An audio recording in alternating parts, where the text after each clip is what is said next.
This podcast is sponsored by nobody.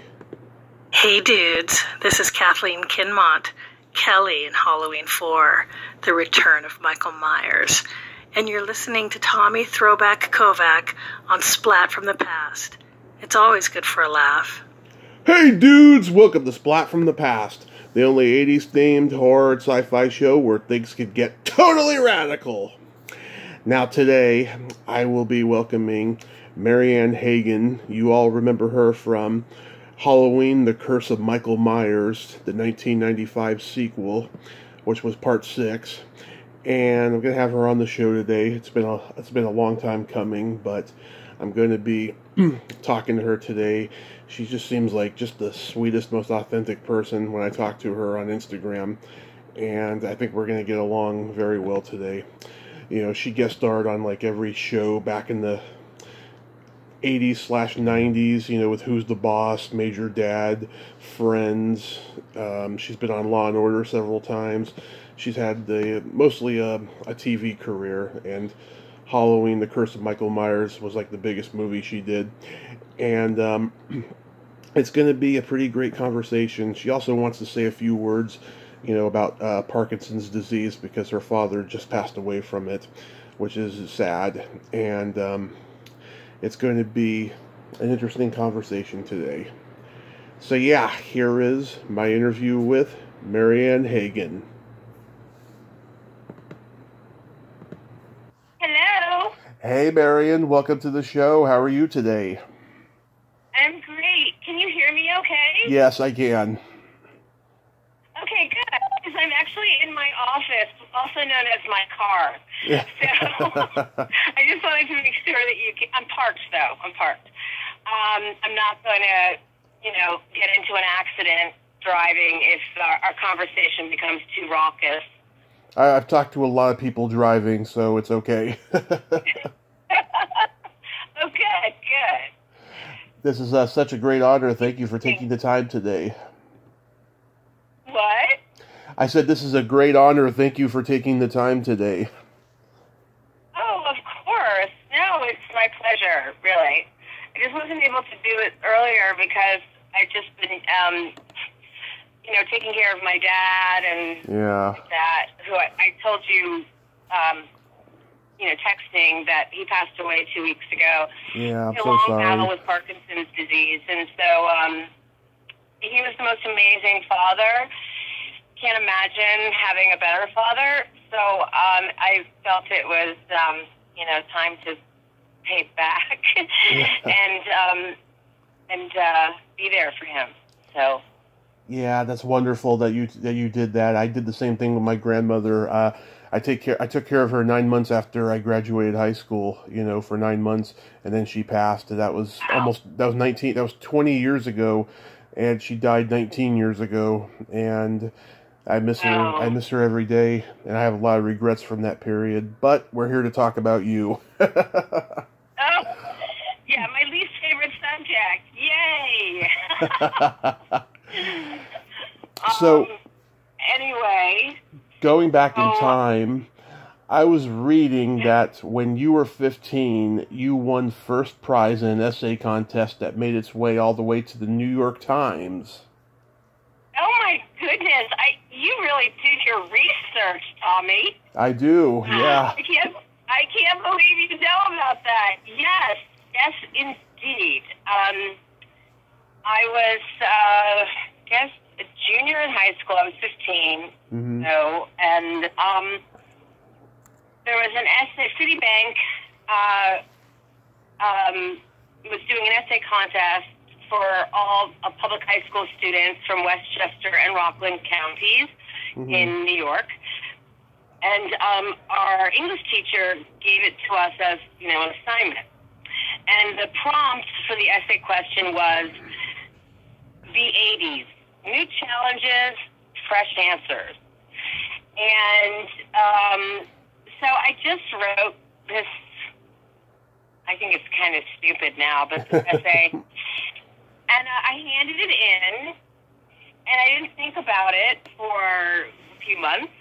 And then one day I was homesick, and my mom or maybe faking being sick because I hated school so much. But my mom got the mail, and she said, "This is addressed to you."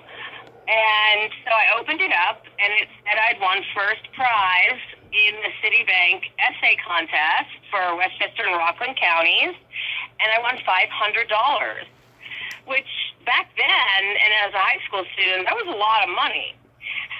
It's a lot of money today, frankly. Right. And so then, again, I didn't, I was really excited, and the school was very proud. And then one Sunday night, I was just, at home, and one of my fellow students called me to say congratulations on the New York Times. And I said, "What are you talking about?" He said, "Your essay was published in the New York Times." The whole story about the essay contest and everything. And I was like, huh? So I went and found the paper, and sure enough, there it was with a byline in the New York Times. And Dad says, "Kiddo, 15 years old with a byline in the New York Times. It's all down here. It's all downhill from here." So, joking, obviously. Yeah. But. So, were you originally on the trajectory of being a writer? Yeah, I was. I didn't grow up knowing anyone, nor did my family know anyone who actually was an actor or involved with the entertainment industry or quote-unquote showbiz at all. So in my high school and my grammar school, we didn't have a drama department or anything like that. So it wasn't even on my radar that you could actually do this for a living. And it wasn't, and so I was definitely on the trajectory to be a journalist. That was it. And in college, I majored in English and political science. But while in college at Duke, I also took my first acting class and got cast in my first play. And, I was sort of bitten by the proverbial acting bug. Yeah. And I kind of couldn't shake it. And my senior year at Duke, I applied to journalism grad schools. Mm-hmm. I got in everywhere. Just say that. But I had acting teachers who were really encouraging me to pursue acting, and so I said to my parents, I want to give acting a try. And so I was able to defer my acceptance to Columbia Journalism School for 2 years. And my dad said, 2 years, and if nothing's happening, then you go to journalism school. And I said, deal. And within 2 years, I already had my SAG card, and I was auditioning, and I had an agent. I was working. Mm-hmm. So, it was, I just continued on. Yeah, you attended Duke University, graduated cum laude with a BA in political science, and then you went to Columbia. I didn't. I didn't go to Columbia. I deferred my acceptance. Oh, okay. For 2 years to pursue acting, and then within 2 years, as I said, I had my SAG card and was working. I had an agent. I was auditioning all the time. So I didn't go to journalism grad school. Okay. I'm just saying what IMDb said, so we all know how inaccurate they are. Oh, yeah, sometimes, yeah. Sometimes, yeah. So after all of that, did you move to L.A.? Yeah, I did eventually move to L.A. in 1990, and was out there from 1990 to 1995. Mm-hmm. And after shooting Halloween 6, The Curse of Michael Myers, I moved back to New York, but always was going to LA because I was always testing for a pilot and stuff, and they used to fly you out to LA to test. Now I think they do everything through Zoom or Skype or whatever. Right. But yeah, I was really bi-coastal for many years. New York, LA, New York, LA. But my primary residence was New York. Yeah, you didn't feel, oh, I'm in a Halloween movie, I'm going to be out here in Hollywood for a while. No, it's weird. I miss doing theater. Mm-hmm. Kind of a really stupid decision because I didn't really understand that theater pays you like 5 cents. Mm-hmm. And it's kind of difficult to make a living, pay rent, and everything doing theater. It's kind of it's a very rare thing for someone to be a theater actor and survive, especially in a place like the New York metropolitan area where the cost of living is so huge, you know. Mm-hmm. But yeah, I was hell-bent on coming back to New York. I wanted to be closer to my family.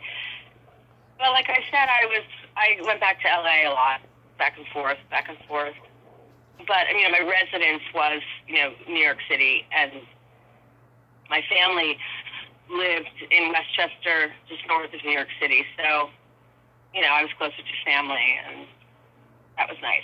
Yeah. Let's see. So you did an episode of Who's the Boss? Wow. Yes, I did. That was actually, that was before I was actually living in LA. I just went out there. My New York agent sent me out to LA and set me up on some meetings for a week. And while I was out there, I had a meeting with agents, and one of the agents submitted me for an episode of Who's the Boss. Right. So I went on it, and I got it, and so I shot it, and it was really fun. And Tony Danza is an amazing, amazing man. Oh yeah, he seems that way, you know. Incredibly down to earth, incredibly lovely. Like, I mean, I was like 22 or something. I mean, I was so green, like out of my element, and he was just so nice to all the guest star people. And on the night that we shot in front of a live studio audience, there were these beautiful flowers in my dressing room, and I opened the card, and it was like, "Thanks for doing the show, love Tony." I mean, he really was a class. He is a class. Yeah. Yeah. My friend Carol White, she played the receptionist in that episode. I think she knew Tony already because she was on Laverne and Shirley on the Paramount lot when he was doing Taxi. Oh wow! Yeah. But you know what a good guy he is. Oh yeah, I mean, I've heard he can be tough as nails when he needs to be because he used to be a boxer and he's from Brooklyn, so he's got that side of him. I heard a story one time. He was hanging out at the Comedy Store with Andrew Dice Clay, and they were having a private conversation in the hallway of the original room, and this drunk guy came up to him and wanted to start a fight and say, "Oh, look, 2 Brooklyn tough guys," or something, right? Tony Danza knocked his ass down the stairs. Oh my gosh. Yeah. Oh my goodness. Yeah, that's one of those. Yeah, funny. Yeah, it's one of those true stories out there. Yeah. Wow. Also, Armin Shimmerman was in that episode. He was. Oh my God, I haven't heard his name in ages. And when I remember, he said his name. He'd introduce himself and he'd say, "I'm Armin," and everyone would say, "What? Armin? What?" And he said, "Just think of Arm and Hammer, Armin." So that's how we can pronounce his name perfectly. Arm and Hammer. Arm and Hammer. I like that. That's cool. Yep. Yep. The other night, I watched the episode you were in of Major Dad. Oh my! Where did you watch it? It was on Netflix. Strangely enough, I was on Netflix looking for something, and Major Dad came up in the search, and I was like, "Holy shit! Maybe that episode Marianne Hagan was in will be here." So it was. So I watched it. Oh my my God. I had to wear that ridiculous outfit. Yeah. It was so funny because sorry, I just took a bite of something. It's okay. So rude. It's okay. But, a girl has to eat. A girl has to eat. So I auditioned for it. It was a small part. But it didn't say in the audition side that basically I'd have to be wearing a Playboy bunny costume. Yeah. And then I got it, and then they sent the script, and then there was the description of what the waitresses were wearing, and I was like, oh my God, my parents are going to die. What am I going to do? I can't turn this down, but oh my God, they're going to die. And they didn't die, but it was kind of embarrassing. You know, but you do what you got to do when you're young and a struggling actor. You'll take anything. They'll throw your way, Yeah. Michael Lembeck directed that episode. What was he like? Oh, he was great. He was lovely. He was actually the ex-husband of a manager, acting coach, Barbara Deutsch, who I loved and I'd been working with. Yeah. And so I already kind of knew about him. And he was wonderful, just wonderful. And he was lovely to me. One day on the lot, during lunch, we went to the cafeteria on the lot together and had lunch together. Just a wonderful, really nice man, and just full of life and joy. And, doing those sitcoms is just fun. It's the best, it's the easiest money you can possibly make. It's like laughing all the time, and you're getting paid for it. And I mean, seriously, usually everyone is just, really light and having fun and trying new things in the rehearsals, and you only work 4.5 days. Like the first day on Monday, you do the table read, and then the writers go back to the writing room, and you get like released, and then you work Tuesday, Wednesday, Thursday, and then Friday you do the dress rehearsal, and then later on in the evening you do the taping in front of a live studio audience. So for 4.5 days of work, and having fun the whole time, it was pretty awesome. I can imagine. And then you did like one of the earliest episodes of Friends. I did the 4th episode of the first season. So it was called The One with George Stephanopoulos. And, it hadn't been on the air yet. It had been a pilot, which hadn't aired, and they were had been picked up for a bunch of episodes. I can't remember how many. And all of the cast, nobody was famous, quote-unquote, famous yet, except for Courtney Cox, because she had been on Family Ties, in the Bruce Springsteen video. And so she was the big name of the show, quote-unquote name.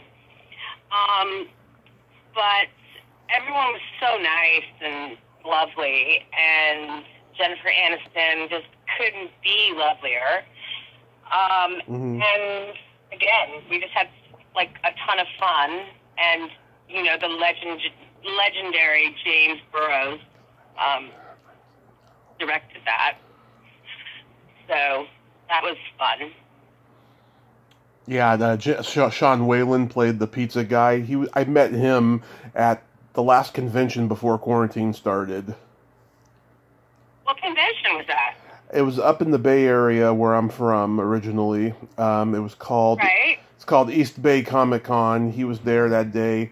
Him and Christy McNichol. They were the only two celebrities there I've heard of, and I met them both. Oh they were both fantastic people. I had a really good experience with both of them.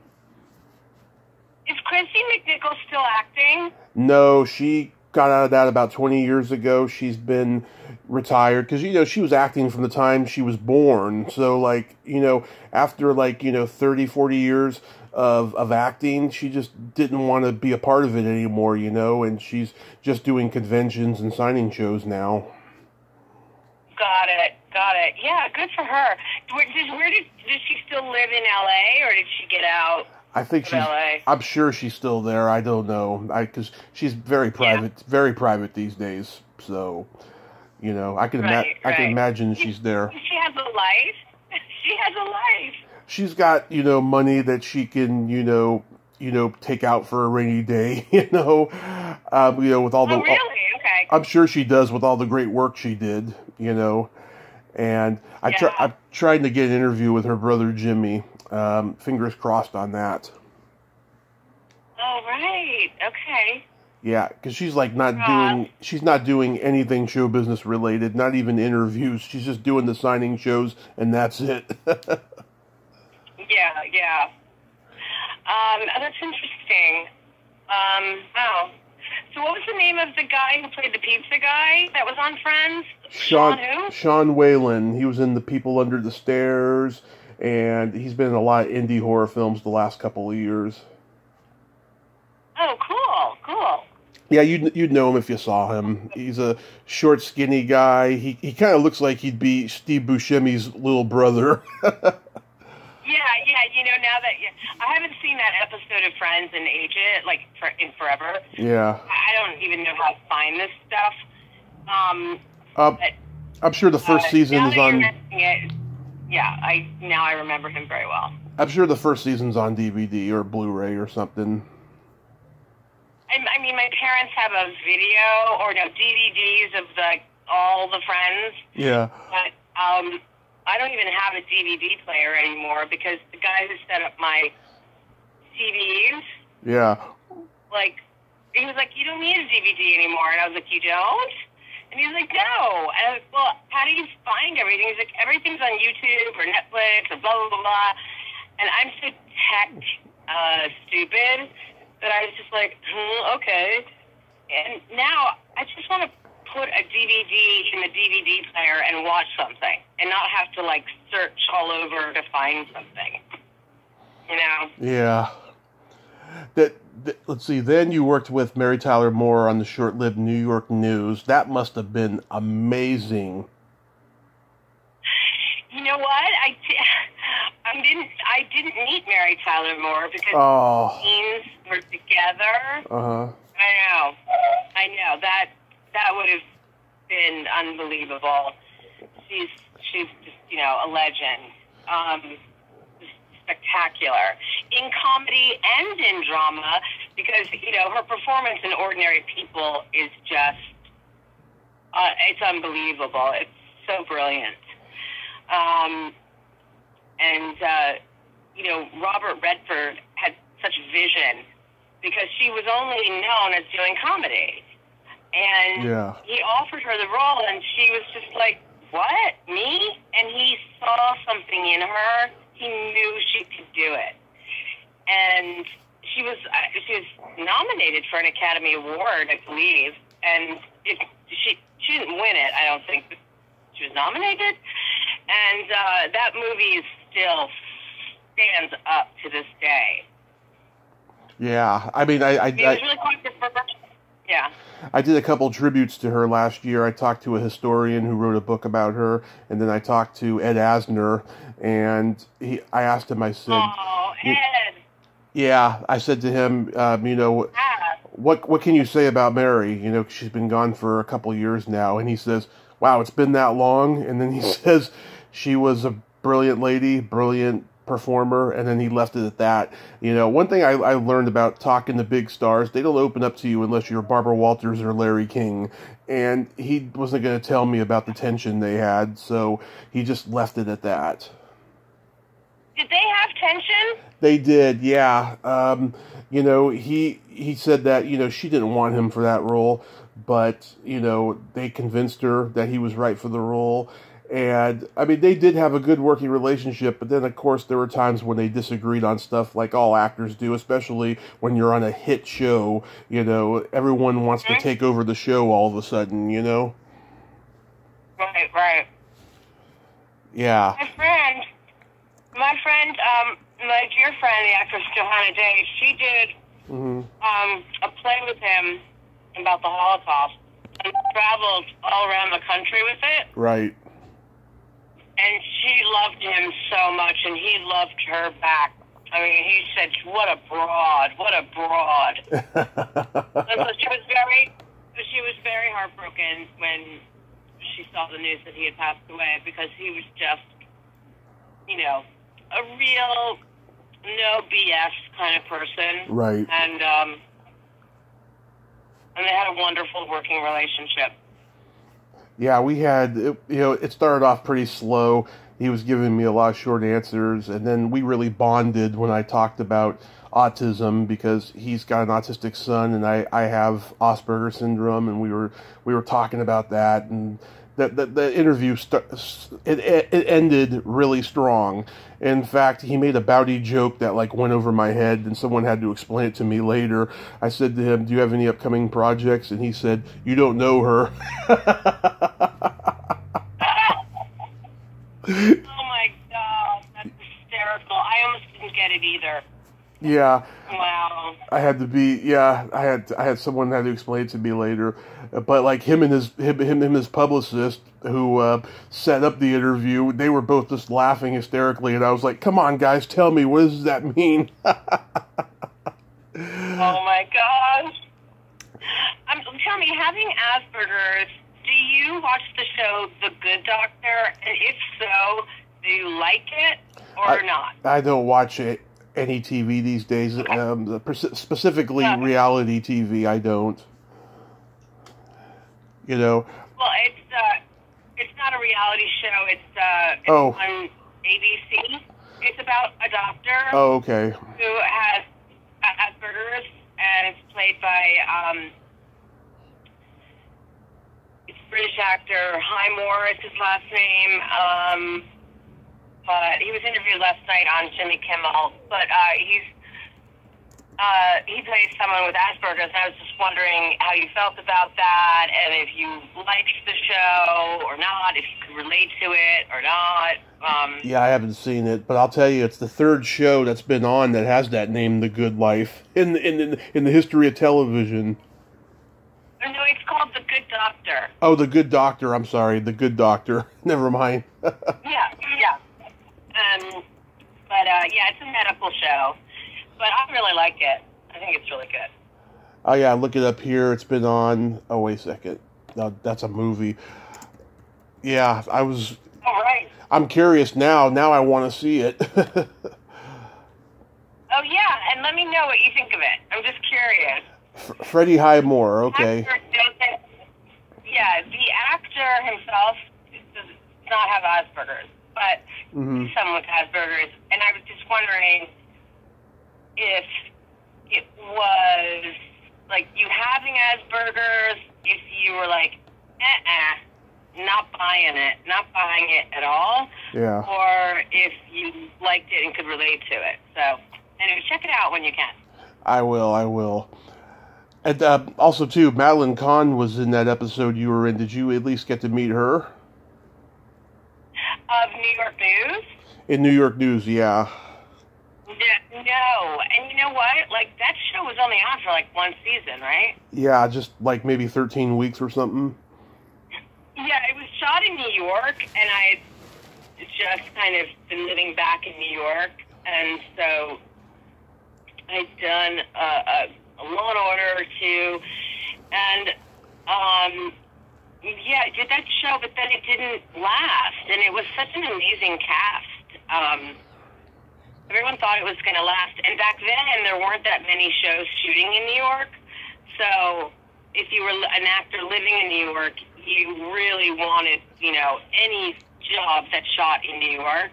Mm-hmm. So other than the Law and Orders, there was this New York News, and that was kind of it. That's why we were always going to LA for pilot season or to test for a pilot. because not a lot at that time was being shot in New York. But that's changed, of course. Yeah. Yeah, it's funny, even with 9/11 happening, I'm surprised that, a lot more stuff is shot in New York these days, I think Sex and the City is the one that really started that, and of course The Sopranos, which was mostly shot. Right. It was shot partially in New York, partially in New Jersey, too. Exactly, yeah. Yeah, never auditioned for The Sopranos. I guess I just wasn't right for anything. What did you? But, obviously loved the show. You auditioned for The Sopranos?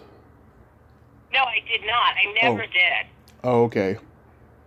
I thought you said you did. I never auditioned for The Sopranos, but I guess I wasn't right for any character on it. But I loved the show. Mm-hmm. Yeah, it was a great show, and I heard the movie's pretty good that just came out. Oh, yeah. I hear it's brilliant. And an actor that I know and adore, Alessandro Nivola, he plays the lead in it.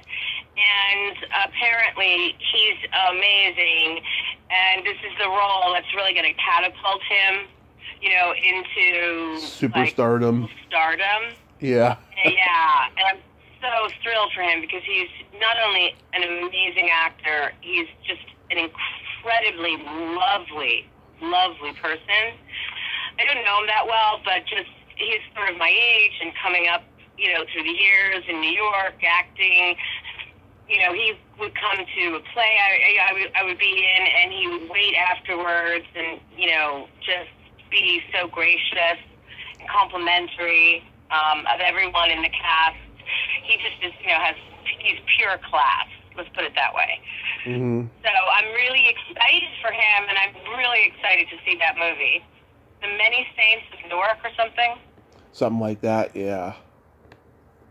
Yeah, because I heard Mark Maron's interview with the creator of the show, David Chase.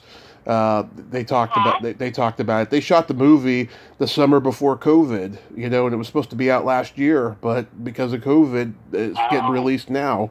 Yeah. Oh, I didn't know that. Oh my God, I didn't know that they shot it like 2 years ago. Yeah. I think you're going to find that out with a lot of movies that are being released this year, Yeah, of course. So yeah, it's been a really surreal time, right? It has been, yeah. It's been like the Holocaust for some people I know. It's really horrible. Don't even get me started on that, because basically everything is Trump's fault, and we wouldn't be in the position we're in if the virus had been handled differently at the very beginning. But again, yeah.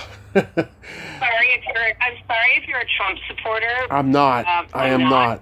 I'm just stopping myself from going on a tangent about it. And I'll come off as a complete lunatic if we get started talking about that. Okay. How does the curse of Michael Myers come into your life? Oh, I was still living in LA, 1994. And it was just a regular old audition. I was auditioning a lot. Like, at least every day I had an audition or a callback or 2 auditions and 2 callbacks, blah, blah, blah, blah.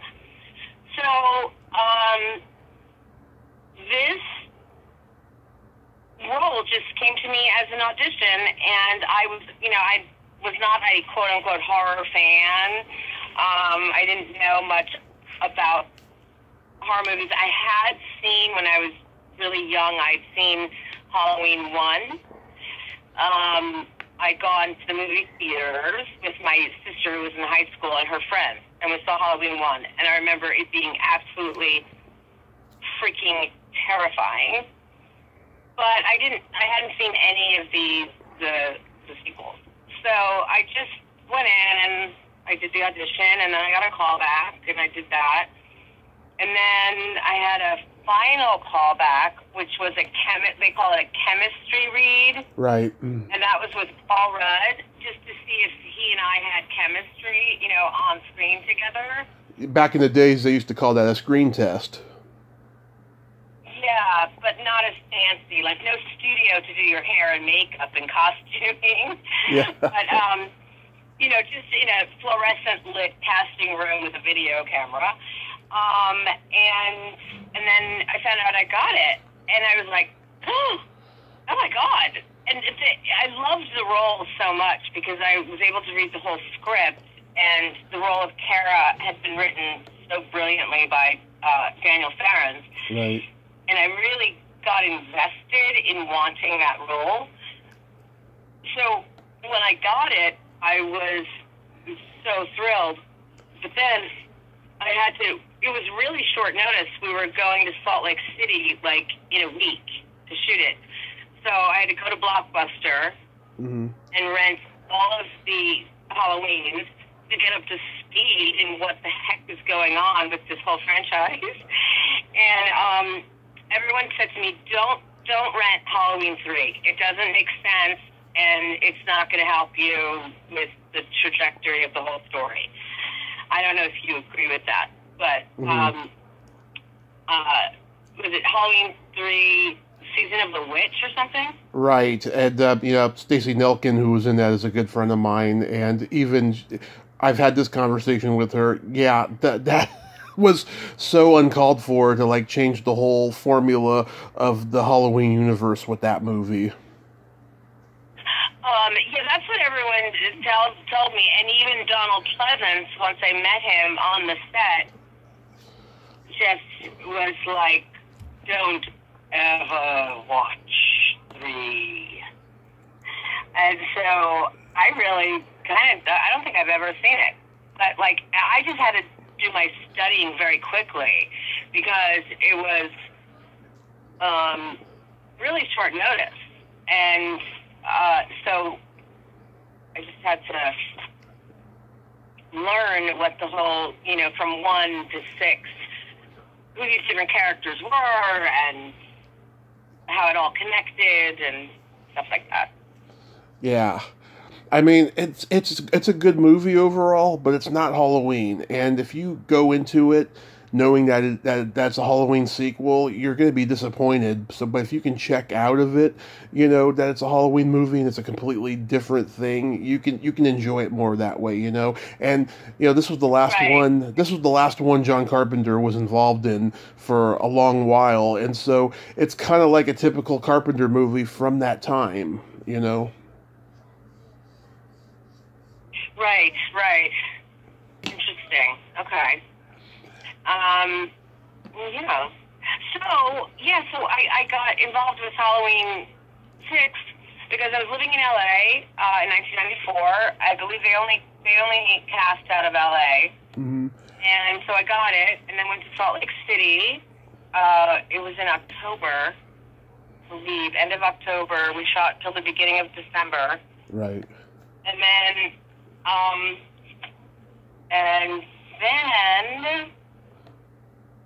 Donald Pleasance passed away, and I was extremely sad about that. And we just thought it was done. And then we got a phone call the summer of 1995 saying I was living in New York now at this point, and they said they're doing reshoots, a week of reshoots for Halloween 6 in LA. And so I had to go out to LA to do the week of reshoots. And that was a whole... I've talked about this so many times on so many interviews, I'm sure you know, but it was just wild because we were shooting... They were trying to match costumes and match locations, and Donald Pleasance was no longer with us, and they had to use an actor who looked like him from behind so they could do over-the-shoulder shots. Yeah. From the actor who looked like Donald Pleasance from behind. Right. And it was really wild. Wacky. Yeah. Yeah, when I was a kid, I was a Freddy and Jason kid growing up, and this was the first one that was released theatrically that I can remember seeing previews of, and I didn't know who Michael Myers was. I remember there were kids in my math class actually who went to go see it, and they're talking about Michael Myers, and I don't know who Michael Myers the villain is. I'm thinking they're talking about Mike Myers on Saturday Night Live, Totally. So I agree. I was always like, I was like, don't people confuse Michael Myers with Mike Myers because he was so huge on SNL at that time? Right. And then people explain, like, if Mike Myers is the comedic actor on SNL, and Michael Myers is the legendary boogeyman in the Halloween franchise. I was like, oh, okay. Yeah, I mean, were you a fan of the original movie? Or did Halloween? or did you become a fan of it later? No, are we going in and out? Can you hear me completely? Oh, yeah, I can hear you. Okay. No, I just said I went to see the movie with my sister and her friends. She was in high school, and I was, like, in middle school. Right. And we went to see Halloween 1, the first Halloween, just Halloween, at the movie theater, and it was freaking terrifying. Yeah, I was a huge fan of it. And, now, definitely, I think it's a masterpiece. And Daniel Ferens, who was on the set in Salt Lake City for a time, definitely taught me a lot about the horror genre. Mm-hmm. I didn't really know because I wasn't a horror movie fanatic. And he explains all these things that Halloween 1 did that was taken from Hitchcock and Rosemary's Baby, Roman Polanski's film, and the suspense aspect of it, and the implied violence, where the violence happens off screen, not on screen, but it makes it even more terrifying in a way. And that kind of got lost, and I think the horror genre really deteriorated into blood and guts and gore. And that's what people wanted, but I'm just not a fan of that. I don't see the purpose in it. Right. So I love the blood and guts and gore, and I'm hoping to bring it back with the horror movies I write. And hopefully, if I can get people on board to make this movie that I want to make, hopefully it'll come back. But at least the movie I'm trying to make has a message in it, and the blood, guts, and gore won't get lost in the message. People will enjoy it. Oh, okay. So you like the blood and guts and gore? I do, and this month coming up. Okay, I'm just curious, like, why? Like, I really am asking that as like a legitimate question. Oh, I'll tell you, it's a manifesto for the makeup artists, to show how talented they are and what they can do, because they can make, your actual insides look, realistic with whatever they're using, whether it's, paper mache or, strawberry syrup or whatever it is they use for the blood. Yeah. I just love it. I love creativity like that. To me, that's what the blood and the guts and the gore is. Oh, it's so interesting because I have such enormous respect for prosthetic makeup artists. Yeah. And, and I've worked with them, on Sequest. I had to make my face look like it was beaten to heck. And I had to do a full face, mold. And they made all of these prosthetics with the wounds and the bruises. And of course on Halloween. And I've worked with them, prosthetic and special effects makeup artists, numerous times. And what they do is truly an art, and it's real artistry. I just never, and if I look at a movie from that perspective, yeah, of course, I love that. I just take it too literally when I'm watching a movie because it looks so real. I'm just like, ugh, I'm gonna throw up, gross.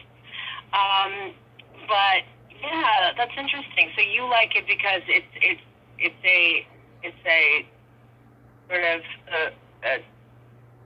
a trophy to the prosthetic makeup artists and special effects makeup artists, and that makes total sense. Exactly. Those guys, they work hard, you know. I haven't interviewed a ton of those guys. I've interviewed a couple of them, but I'm mostly bored because, you know, it's not my field, you know. I don't have like a complete, you know, understanding or interest in the evolution of it, you know, but you know, I admire it and I appreciate it, and that's what I like seeing on the screen. Yeah, absolutely. I get that completely. Now I'll watch movies that have blood, guts, and gore in a different way. I can't believe since I've worked with them, I know the genius of what they do. Right. And they're good. But I never, because I was on the set of Halloween 6, and a lot of the blood, guts, and gore was added later during the reshoot. Mm-hmm. Wasn't in the original movie, or the original shoot, I should say. Mm-hmm. And I just know how brilliant they are. And when I watch Halloween 6, I don't go, ew, gross, because I was there. And I saw everything happening, and I was part of it. So we were all laughing and having fun doing it. But when I just go to see a movie or I turn on a movie, no one goes to see a movie anymore. It's like out of nowhere, there's like intestines coming out of someone's stomach, like if it's a war film or something like that. I'm like, right. Oh, I'm going to pass out. But yeah, if you're there up close, and it's all fake, you know, it's right. And you add red food coloring to cola syrup, and that makes blood. Yeah, like God, Tom Savini. I mean, he really started something, and so many people have imitated him ever since. Because you know, he was in Vietnam and he took pictures. He was a photographer for people, you know, who got killed on the battlefields. Like, he saw what that looked like. That's why he was so good as a makeup artist. Oh, I didn't know that. That's fascinating. Yeah. He, you know, I mean, he was supposed to do the makeup for Night of the Living Dead, and he got drafted into Vietnam and couldn't do it, you know, and he really learned his craft from seeing people who were actually wounded and dead in Vietnam, and that's what made him who he is. Oh, wow. Wow. Now, yeah. I'm sure you talk about this all the time, but I'm curious because I actually have a compliment to give you with this question. Is it true that the producers didn't want you because they thought you had a pointy chin? I can't believe you're asking me this question, and I was thinking, I wonder if Tommy's going to ask me that question, because everyone asks it, and yeah. I so regret saying that. Like, in an interview, I said it as an off-the-cuff comment, like, to be self-deprecating and stuff. This is what happened. Okay. So, I didn't know this, and then the reshoots were in L.A., the man one of the casting directors, original casting directors who cast Paul Rudd and I, had become Paul Rudd's manager. Right. He came to the set, back then, he was Paul's manager. Like, he became Paul's manager while we were doing Halloween 6. I already had a manager who I was, like, madly in love with, so, you know, I wasn't interested. So, right. He comes to the set one day when we're shooting in L.A., and we're on a lunch break, and we're sitting at this picnic table, eating lunch on a break, and he says, you know, he was real old school Hollywood. He was an older man. And he said, "Darling, you have me to thank for being cast in this movie. Bob Weinstein didn't understand you at all. He thought, one, you were too thin, and two, your chin was too pointy." And I was like, I dropped my fork, and I was like, "Why are you telling me this right now?" Like, I'm an actor. I have to be on camera in less than an hour. So now all I'm going to do is want to cover my chin and put on a fat suit. I mean, It was like, what? Like, and it was so crazy that he was telling me that, because he's around actors his entire career, and he knows how self-conscious they can be and fragile they can be. Right. And I was agog. And so I guess it was an interview it was an extra in the documentary about the Halloween convention that was in Pasadena years ago. They did a documentary. Okay. Steph Hutchinson, I guess, he shot it, and I was put on tape in New York. They needed more footage, and I just was talking away, and then I don't know. Somehow people have come away from that as like, oh my God, this poor Marianne was so horrible. But I honestly didn't. I mean, I got over it. I cared in the moment. And actually, if Bob Weinstein didn't want me, I consider that a compliment. Yeah. Well, the compliment the compliment I want to give you is that I think you have a world-class chin. Oh, thank you, darling. Thank you so much. Absolutely. So I can't do anything about it. Well, I guess I could, but I'm not going to. Yeah, no. You got a perfect one right there, I think. Thank you, sweetie. Of course. What was Paul Rudd like to work with, since it was his first film? He was amazing. He was awesome. I can't say enough great things about him. He was just, we really, really got along, and we had so much fun. And we really bonded. And he, actually, everyone thinks that Clueless was shot before Halloween, because it came out before Halloween 6. Yeah. But actually, he had his final callback. We were in Salt Lake City, okay? Mm-hmm. And we're staying at this hotel, and we would always get together, like, after the day of shooting and watch videos and laugh and talk, a bunch of us from the movie. And Paul got a message from his agents that he had a final callback for Clueless, and he had to fly back to L.A., and he had to get permission from the producers on Halloween to fly back to L.A., leave the set for like 24 hours to go to his final callback for Clueless. And so the night before he was leaving, we worked on the material together. And by the way, prior to this, Paul was really naturally hysterical. He was very, very funny. Yeah. And I was always like, you have to do comedy. You're so freaking funny. And we worked on the material together, and then he got back, and like the next day, he found out he got it, and we all celebrated. It was so fun. And then he went and shot that. And then that summer of '95 is when it came out. And then the reshoots for Halloween 6 happened after Clueless came out. Right. And it was like instant fame overnight for him. Yeah. Like he said, like, when we saw each other doing the reshoot for Halloween 6 in like September of 1995, the beginning of September, I think. Don't hold me to that exactly. Yeah. But remember, this is 25 years ago. And 26 now. Yeah. Anyway, he was just amazing, but he said, like, now he was recognized in airports.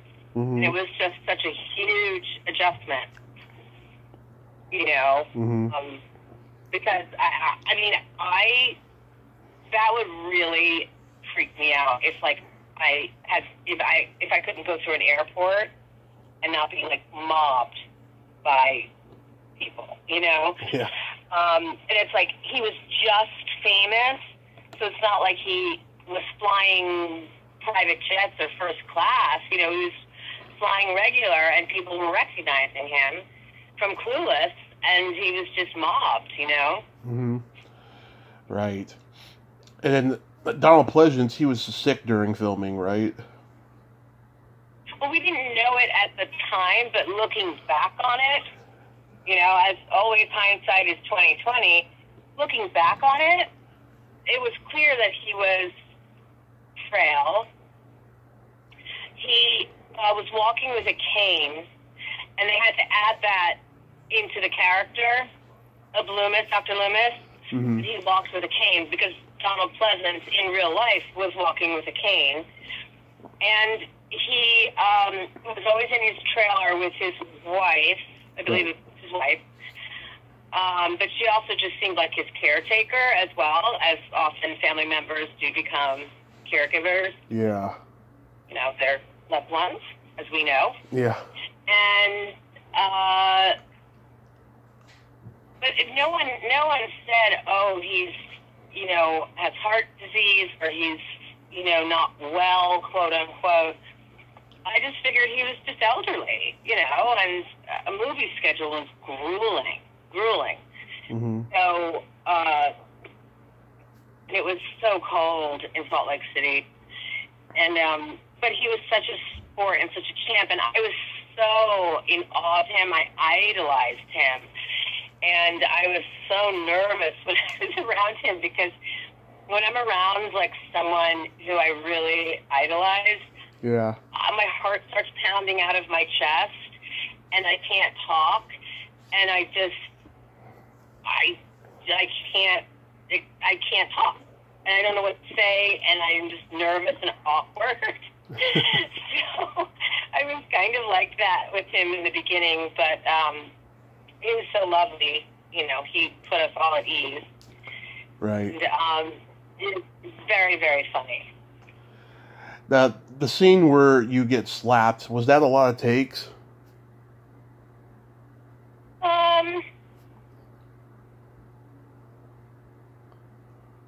Not really. You know, they put the sound effect in, so he didn't really slap me. Mm-hmm.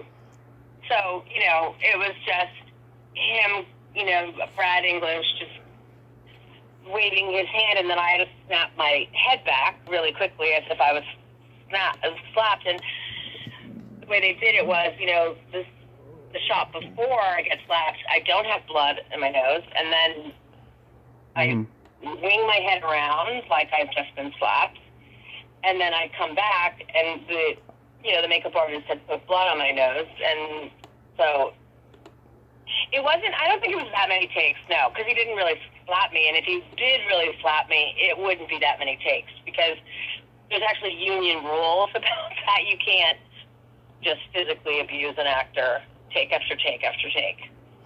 Yeah. Oh, guys like James Gardner, Burt Reynolds, oh, they did real fights back when they were making movies.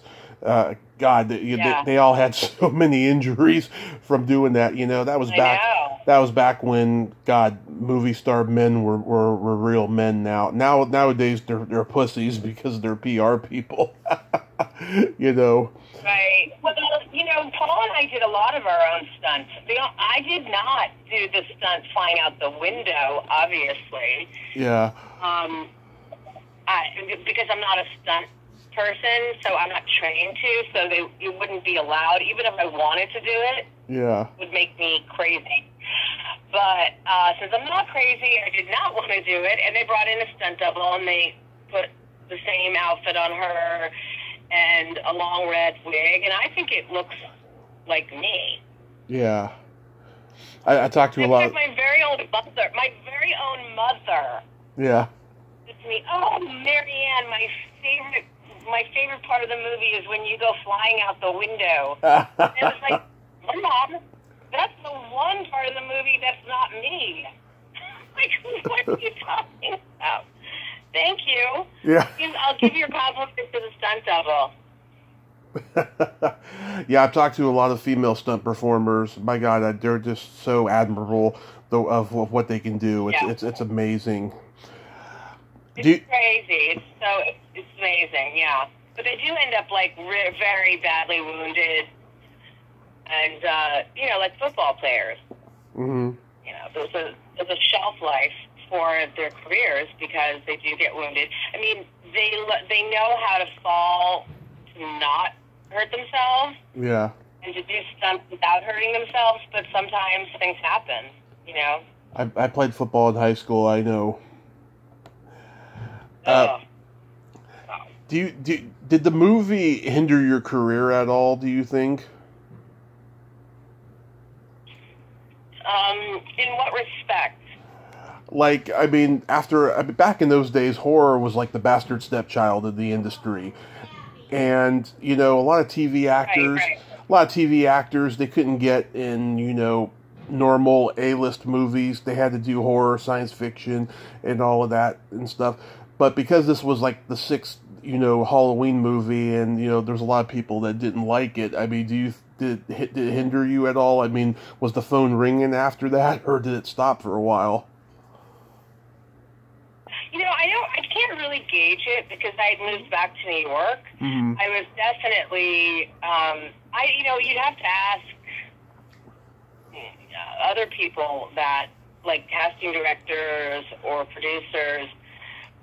But I definitely, I don't know if it did or not. I mean, I was definitely being called in constantly.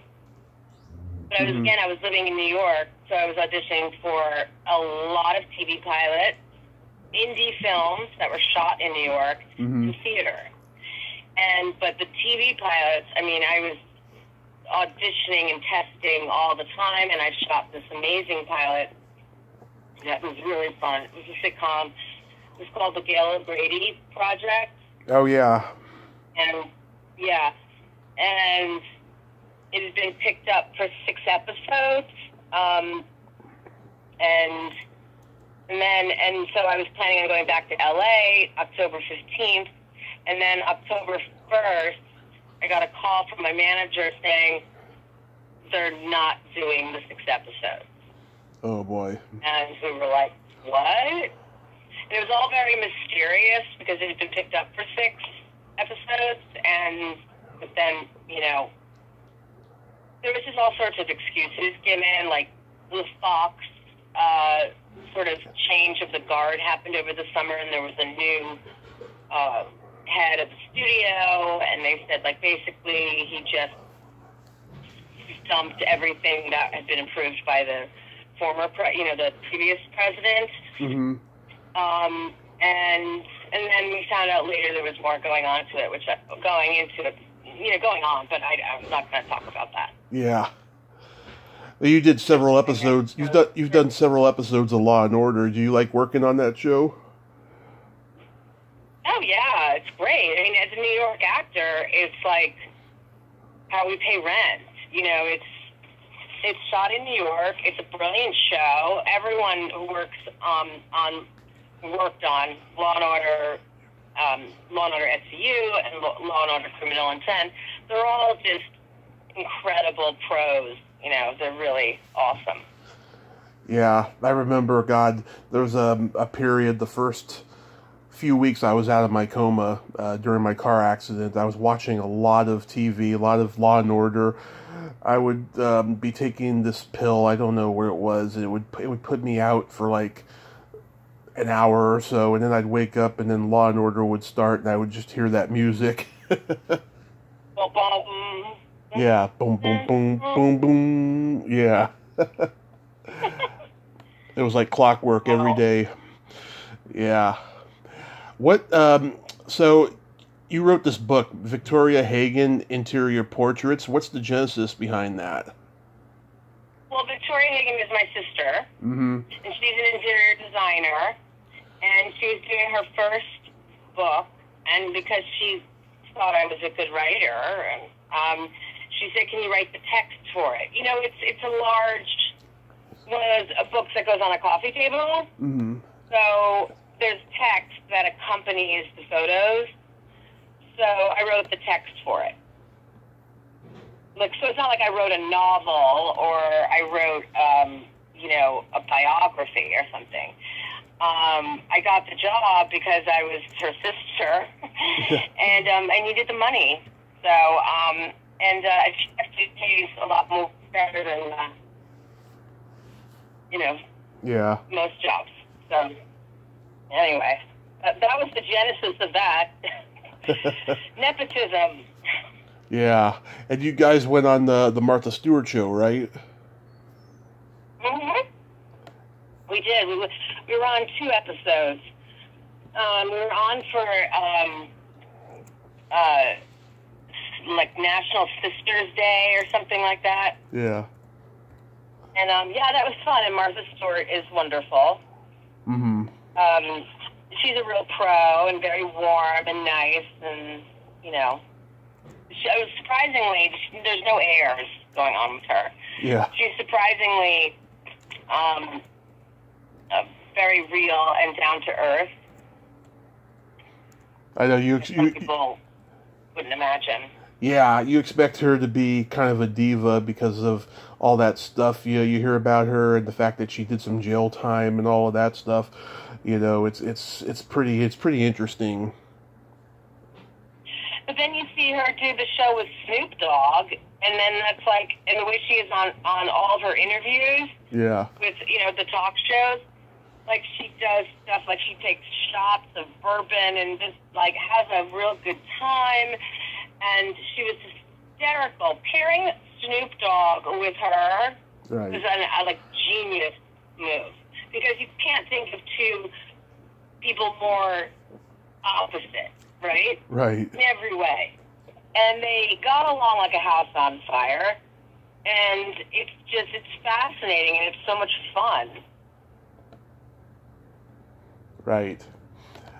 So you mentioned in Messenger that you wanted to talk about Parkinson's disease because of your recent passing of your dad. So what would you like to say about Parkinson's? Oh, well, I'm just speaking from the perspective of Parkinson's awareness.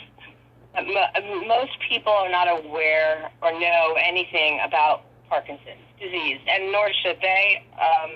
Really, like everything, you become an expert on something, a disease or a subject, because you and so my father suffered with Parkinson's, or fought the Parkinson's battle for 13 years. Mm-hmm. And before he was diagnosed, I didn't know anything about Parkinson's disease. Everyone thinks it's like, oh, that thing that Katharine Hepburn had, where you shake when you and it's actually, number one, Katharine Hepburn did not have Parkinson's disease, and number 2, the shaking and the tremors are just really one symptom of Parkinson's, and many people don't have the shaking and the tremors at all. More common is rigidity in the muscles, a paralysis of the muscles from your face to down to your toes. Yeah. And so I didn't know anything about Parkinson's, but I really need to make it, now that my father, he passed away 2 weeks ago after just an unbelievably brave fight with Parkinson's. He never once complained. He's just a complete rock star in every way, shape, and form. I just would like people to be more aware of it and to know the signs of it, and to be compassionate if you see someone in front of you who's walking slowly or not able to move that quickly, that maybe they have Parkinson's disease, and give them a break and you know, yeah, that's about it. Just, listen, if you don't need to know about Parkinson's, I understand you're not going to want to do research on it, but I don't know. I have just a vast interest in a lot of different subjects. Mm-hmm. So any of you listening, if you're so inclined, Google Parkinson's disease and see what you find out, and you might find out. Yeah, my mom. You'll be able to spot in a loved one, or just be kinder to people you see out in the world who are in wheelchairs or walking with walkers, and they're not moving that quickly, and just have compassion. Yeah, my mom has early signs of it, and where we got to it right away, where she's taking medications to control it. Taking the carbidopa. What's that? Carbidopa. It's called Cinemet. The brand name is Cinemet, but the generic name is carbidopa.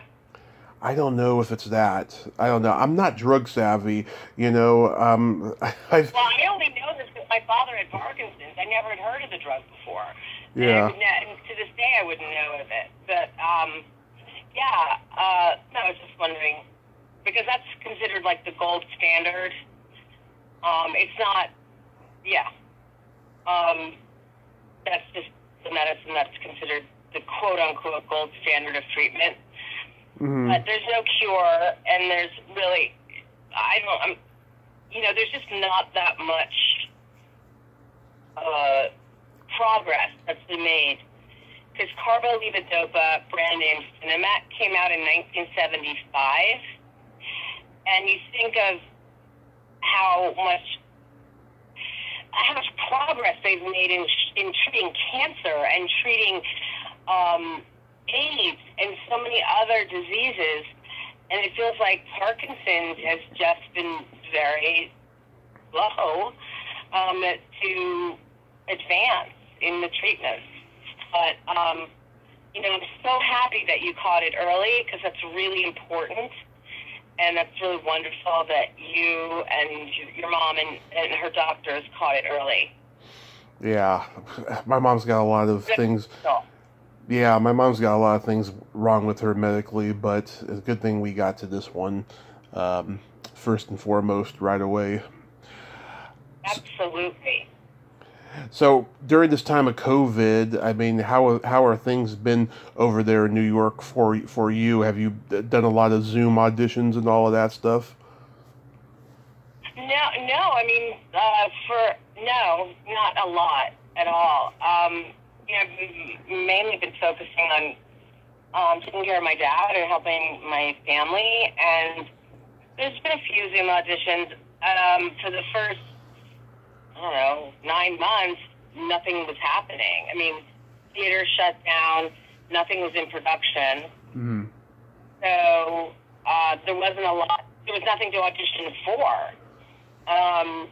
And then, the TV and film started back up. The theaters, just now, theaters are reopening. Just now, Broadway is coming back. So, I've had a few, but I certainly haven't worked during COVID. I haven't worked as an actor during COVID, no. I know I have friends who have, done guest spots and stuff like that. But, it's very serious. It's a very regimented set, and you have to be tested every day, and it's very, you have to be very, very cautious and very safe. Yeah, you know Maddie Corman, right? Yeah, of course. Yeah, I've seen her on Twitter posting, how much she just doesn't like the Zoom auditions and all that stuff. Yeah, I can just imagine how terrible it is, because it's not intimate, Yeah, it's not, and it's a hassle, and it's not why everything about it is lame. I mean, we become actors because we love people and we're fascinated by human beings and human behaviors and human emotions and being with people. And so this antiseptic process of having to set up your own lights and your own stuff and, you know, get the Zoom password and get the Zoom number and plug it all in, and if you're alone in your apartment or your home, it's not why anyone got into acting, for sure. They didn't get into acting because they want to isolate. So it's been hard for everyone. Yeah, I just hope by next year, you know, everything will be okay again. You know, I mean, there's going to be safety precautions for years to come, but I just hope it's going to be better. Amen. Amen. Amen. Me too. Me too. So now we get to the fun part of the show, Marianne. There's this secret silly game that I like to play with my guests. And this is a series of silly slumber party questions. It's just, you know, pure fun, no win or lose. And how the game works is I ask you the question, you answer it, and then you ask me the exact same question and I answer it. Wait, can you say that again? Okay, I asked you the question, right? And then you answer it, and then you ask me that exact same question, and I answer it. Okay. Yeah. And you can comment on answers, too. Okay. Marianne, are you ticklish? Yes. Tommy, are you ticklish? Yes, very ticklish. I've been known to hit people in the groin. I'm so ticklish. What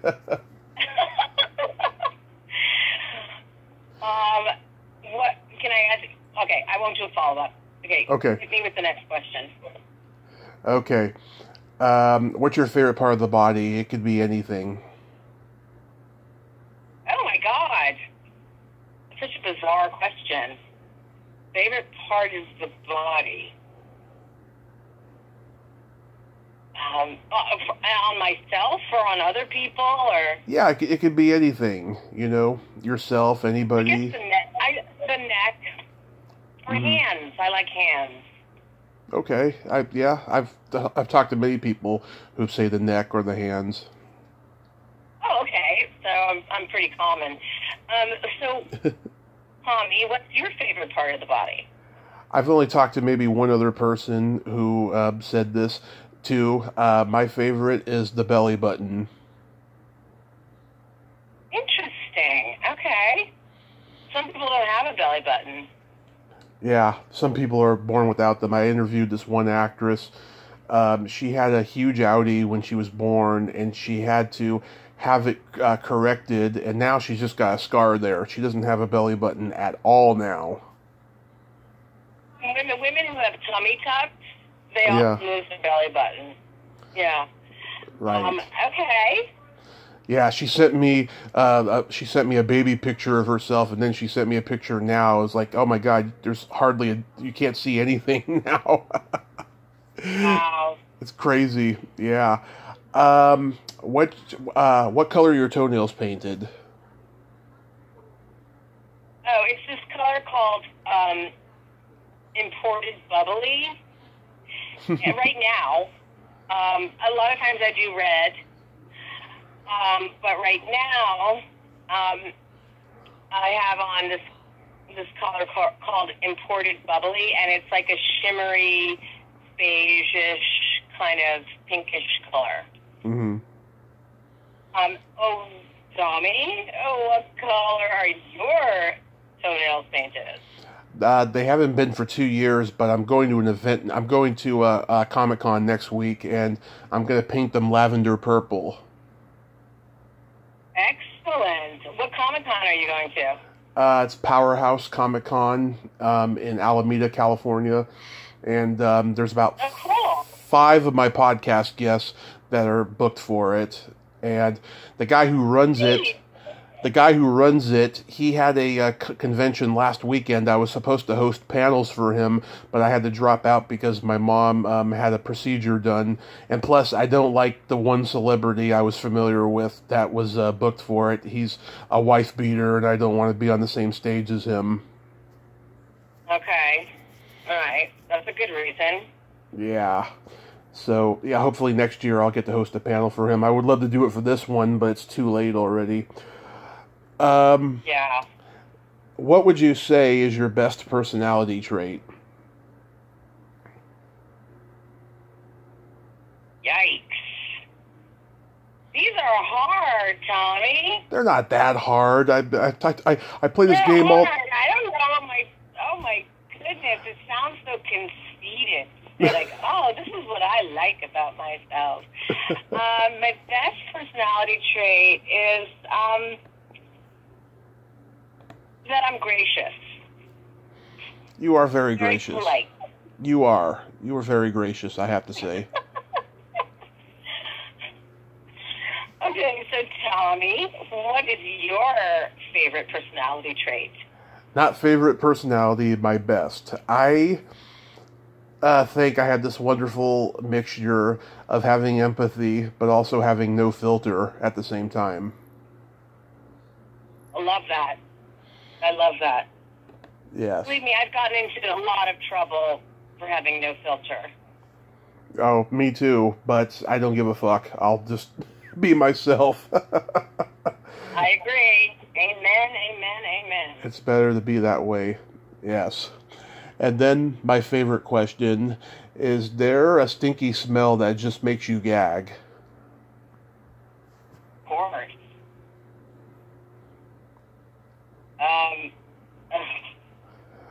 Yeah, a public bathroom.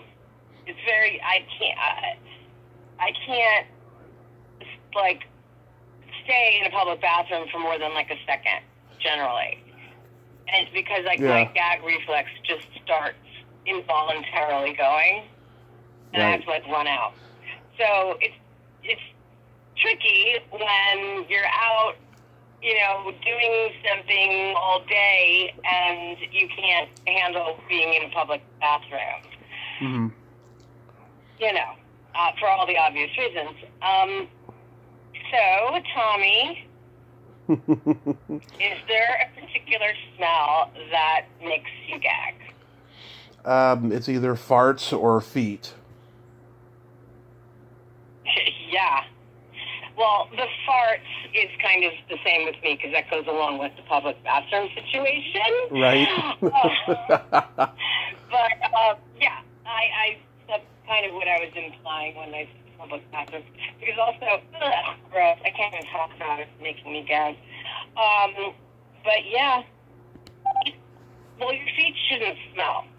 You should take showers. One should take showers, and if you do, your feet aren't going to smell. The farting part, it's kind of no one can do anything about it. But, you know. Yeah, What are you going to do? Yeah. As a matter of fact, I'm going to take... It's called being human. It is. Yeah, as a matter of fact, I'm going to take a shower in a little bit myself. Would you please? I was thinking, wow, your feet really smell.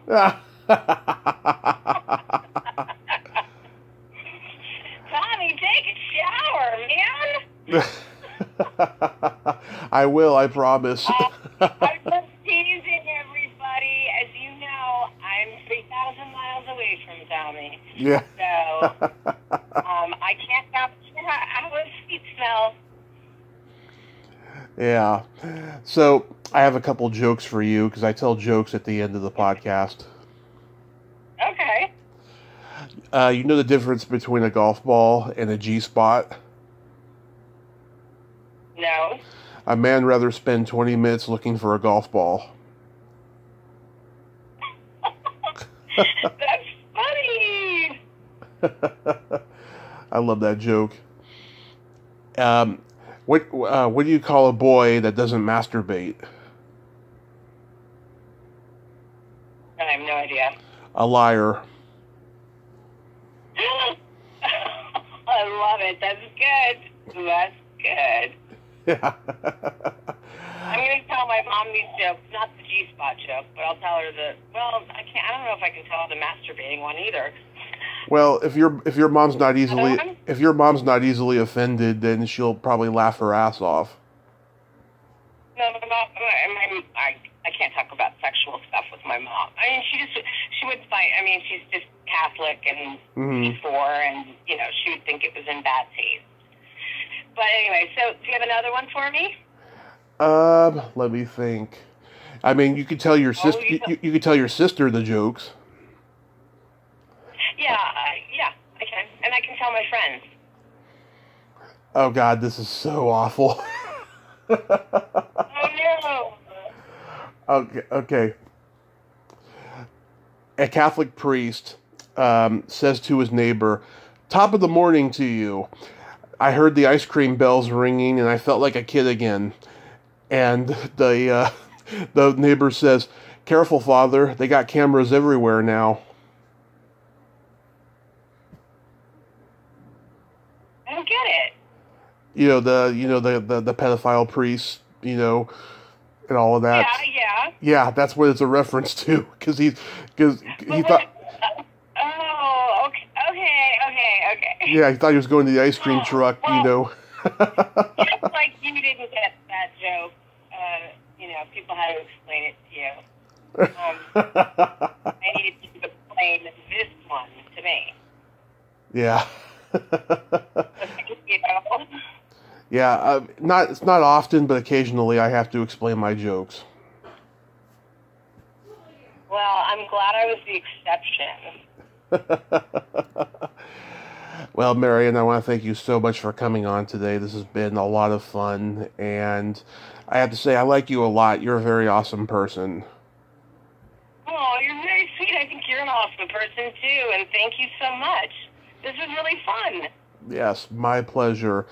You have yourself a great day, and please stay safe. Tommy, you have yourself a great rest of the day, and please stay safe as well.